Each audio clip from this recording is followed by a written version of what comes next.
جی دینه مو کوم سبق خلو هغه ټول نه پهلا دا ده چې بهادری مو دینه والو بالکل صبر والو صبر امن والو امن او دې کې څرنګه تاسو ته پته ده امام حسین رضی الله تعالی عنہ چې څرنګه قرباني ورکړې ده خپل په دین نسبت نو دې کې مو دا ګورو چې فار ایگزامپل زه دې سره لږ کوم چې مو یو مشوم ویوا او والدین د پر هغه ته هغه لګ ډاکټر ته لاړ شي نو هغه ته لګ دوره مرز وي چې هغه سه علاج نه وي ها بالکل نو چې کله هغه لاړ شي نو هغه ته ډاکټر دا خبره ورته وکي چې تاسو کوم دا چایلډ دا دا به نو مور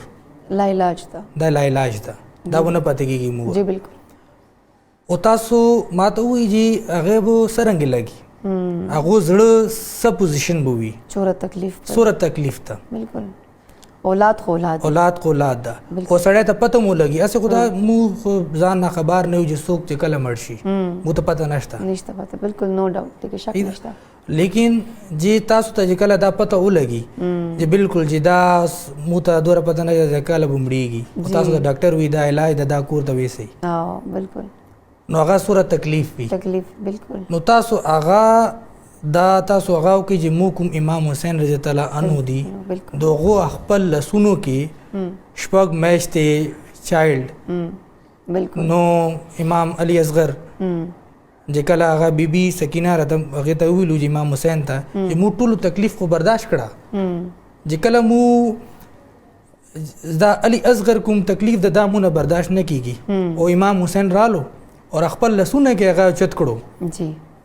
او لاړو هغه نهر ته اور خبره کړو چې تا کوم جنگ دا یزید ته ویلو چې تا کوم جنگ دا غي ما سره دا ماشوم سره خو نه ده د ماشوم سره خو نه ده هغه خو څه کار نه وای کی بالکل تاسو ده نو هغه زی نظر ډایرکټ تیر رالو نو هغه ته هغه ولګیدو او ظالمانو ته دا وګورئ چې هغه تیر نه و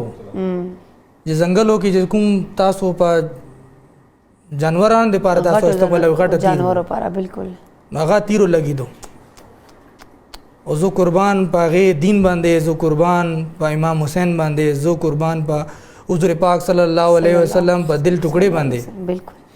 جی هغه ویلو چې یا الله یو قربانی نور شوا